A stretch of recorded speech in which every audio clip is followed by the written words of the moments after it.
Paula Marusic, siguiendo con el Festival de Jóvenes que apoyan a aquellos que están realizando manifestaciones tanto en Bolivia como en Chile buscando un cambio. Paula.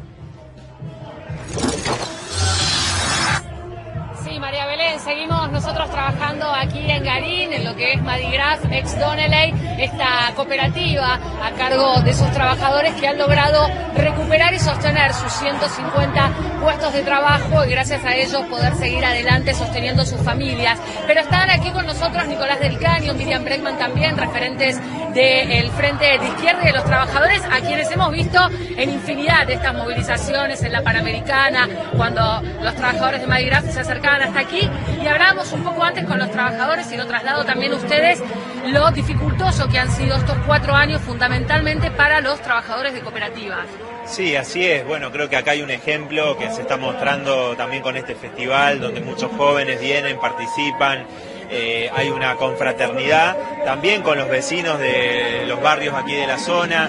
Es muy importante porque con toda la crisis que ha vivido la clase trabajadora, la mayoría de los sectores populares, aquí Madigraf es una muestra de lo que sucede en muchas cooperativas, donde los trabajadores han logrado ponerle el cuerpo y salir adelante a pesar de el hostigamiento por parte del Estado, del gobierno, con no solamente el tema de los tarifazos, ¿no?, sino que recordarán ustedes el cuadernazo que ellos hicieron, porque plantean que justamente pueden proveer a escuelas con materiales, y bueno, lamentablemente el gobierno de Macri ha hecho oídos sordos, no le ha dado absolutamente ningún lugar a las cooperativas, a los trabajadores que vienen pasando una situación muy difícil, ¿no? Creo que no es ajeno a lo que vive la mayoría del pueblo con estos últimos meses, donde se ha visto agudizado aún más con la devaluación después de las PASO y los aumentos de los precios, sobre todo de primera necesidad, en las últimas semanas, ¿no?, que ha sido enorme, y hay una pérdida de poder adquisitivo muy grande que ellos también, por supuesto, lo sufren. Así que bueno, esperamos que todo este esfuerzo que han hecho los trabajadores para sostener esta fábrica y muchísimas otras, bueno, en el Bauen sucede lo mismo, tienen amenazas de desalojo, los trabajadores siempre se va dando esta situación nuevamente, ¿no?, de amenazas, después a partir de la organización de los trabajadores retroceden y luego vuelven a insistir, siempre están en una situación de precariedad muy importante, ¿no? Por eso, bueno, creo que es tan fundamental la organización que han tenido aquí los trabajadores y que muchos trabajadores de la zona lo han tomado como un lugar y un centro de organización también. El martes habrá una nueva página en la historia de nuestro país, cambio de gobierno. ¿Cuál va a ser el rol que va a tener el Frente de Izquierda y los desafíos que asumen en este nuevo periodo?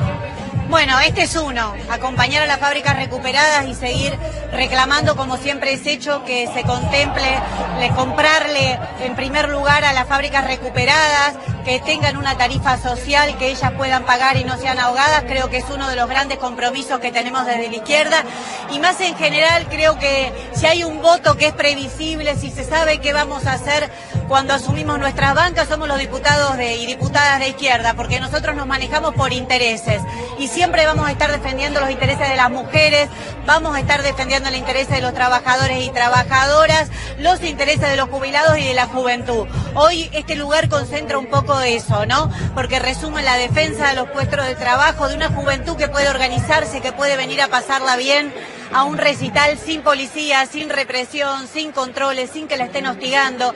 Así que creo que los desafíos de la izquierda para el próximo periodo son muy grandes, porque nosotros siempre estamos del mismo lado, siempre vamos a defender los mismos intereses, y que estos 4 años han demostrado que si hubo alguien que no bajó la cabeza fue la izquierda. Nos han visto a Nicolás, a mí, a todos los compañeros Frente de Izquierda en la calle, soportando las represiones de Bullrich, acompañando a la fábrica recuperada, acompañando la lucha de las mujeres, sin hacer nunca especulaciones, porque nosotros no miramos a ver qué dice una encuesta o qué dicen los sectores de poder para pronunciarnos. Nosotros tenemos convicciones y así nos hemos manifestado. Bien. María Belén, ya te están escuchando tanto Nicolás del Caño como Miriam Bregman. Ah, cómo no, buenas tardes a los dos. Bueno, preguntarles, Buenas tardes. Ustedes han tenido un papel muy importante dentro del sindicalismo. Me parece que el Frente de Izquierda ganó posiciones en las bases, sobre todo porque ha estado junto con los trabajadores, cuando ellos muchas veces descreyeron de las propias referencias que tenían a nivel de dirigencia sindical. ¿Ustedes les parece que va a haber una renovación del sindicalismo en un próximo periodo gubernamental? Y de ser así, ¿cómo se gestaría? ¿O qué pretensión tendrían ustedes respecto de esto?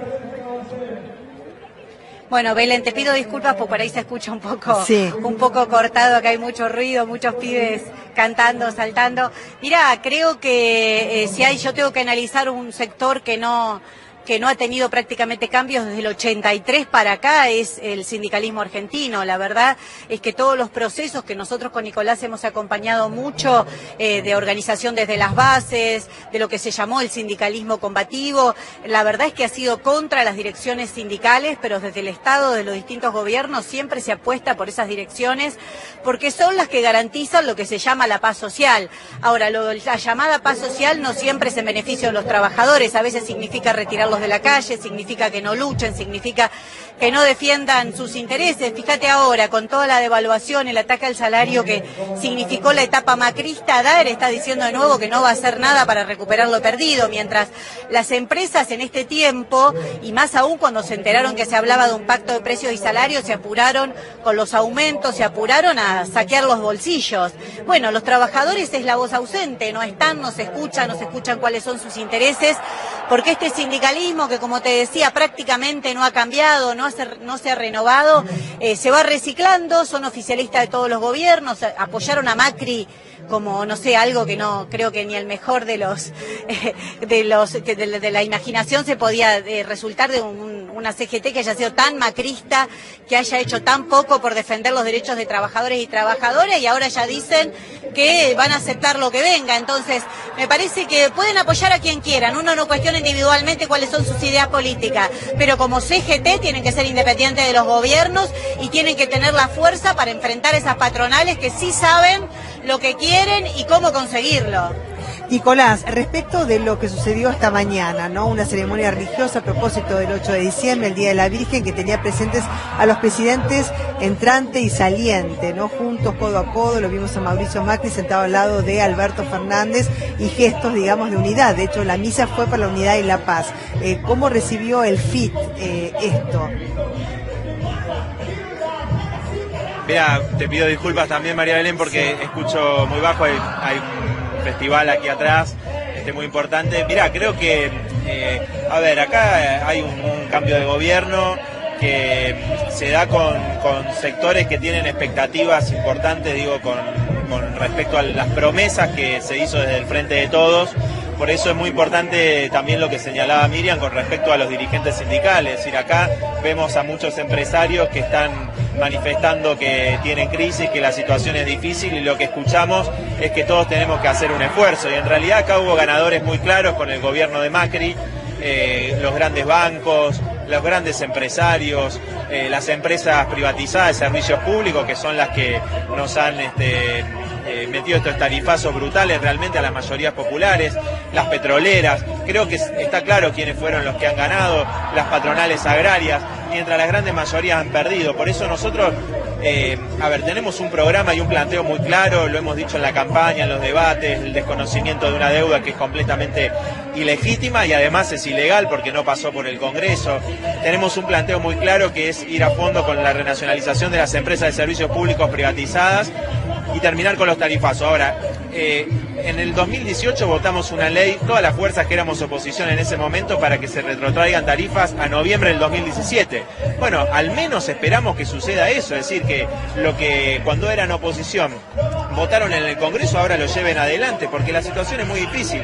Que los jubilados puedan tener como mínimo cubrir el costo de la canasta básica de los jubilados. Realmente es una situación muy difícil.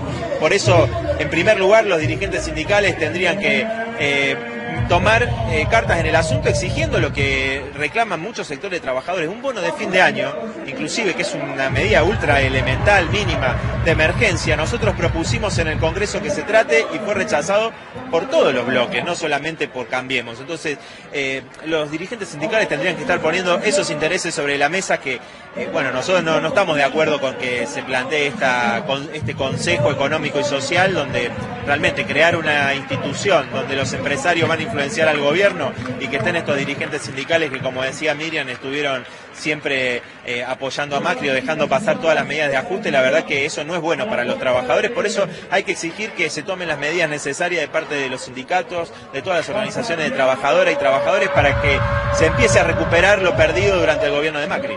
Miriam, bueno, ya te iba a preguntar por el Consejo Económico y Social, pero lo dio por tierra, desestimándolo Nicolás del Caño, con lo cual paso a preguntarte por una deuda con el Fondo Monetario Internacional que se dejaría de pagar en cuanto a capital e intereses durante 2 años, eso por lo menos sería la idea del próximo ministro de Economía, pero reestructurar la deuda de manera tal que no afecte a los argentinos, dicho por palabras de Alberto Fernández. ¿Qué posición tienen ustedes al respecto? Mira, más allá de la posición que tenemos de la izquierda, yo particularmente he estudiado mucho el tema porque creo que, como decía Nicolás, no solo es una deuda ilegítima porque no fue en beneficio del pueblo, no se vio en absolutamente nada que haya mejorado la situación del pueblo trabajador, de nadie, no se vio un hospital, un puente, nada. La deuda fue para que 4 vivos amigos del gobierno se llenaran de plata, para que Luis Caputo y todos los cercanos a Macri estuvieran de un lado del mostrador y del otro. Primero te decían que había que hacer un bono a 100 años, después estaban ellos beneficiándose con los que colocaban los bonos. La verdad es que la deuda es una estafa y las estafas no se pagan. Pero como decimos con Nicolás, nosotros creemos que hay que conocer la deuda porque es ilegítima, pero además acá hay un elemento muy importante que imposibilita que se haga cualquier pago de la deuda, al menos sin investigarla, aquellos que la quieran pagar, que es la ilegalidad. La deuda tiene muchísimos visos de ilegalidad.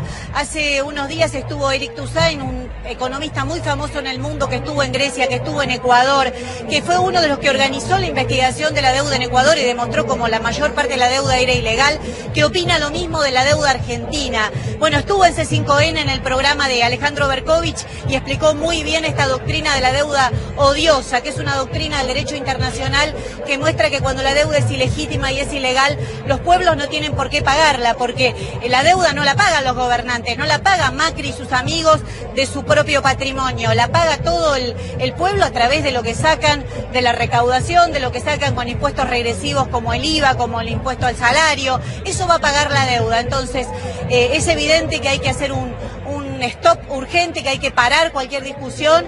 Nosotros vamos a plantear claramente en el Congreso con Nicolás que la deuda no se puede pagar por estos motivos que te decía, pero aquellos que digan que hay que pagarla no pueden pagar una estafa. Tienen que demostrar que lo que están pagando es legal y que sirvió para algo para el pueblo argentino. La verdad es que es imposible que eso lo puedan hacer porque más del 80% de la deuda fue para pagar deuda y otro 10% fue para distintos tipos de ilegalidades paralelas. Entonces creo que es muy importante que se analice la deuda profundamente. El Congreso quiere una comisión que debería haber investigado toda la deuda anterior. Esto no se hizo, hay un fallo que ya tiene más de 15 años que dijo que la deuda anterior era ilegal, la mandó al Congreso el juez Ballesteros y el Congreso no hizo nada. Y no es que no hizo nada porque no quieren o porque les dio mucha pereza investigar. No hacen nada porque cuando estas deudas se investigan no queda nada. Nadie te puede decir que tenés que tomar deuda para pagar deuda, como digo, que fue el 80% de lo que Macri tomó. Sí.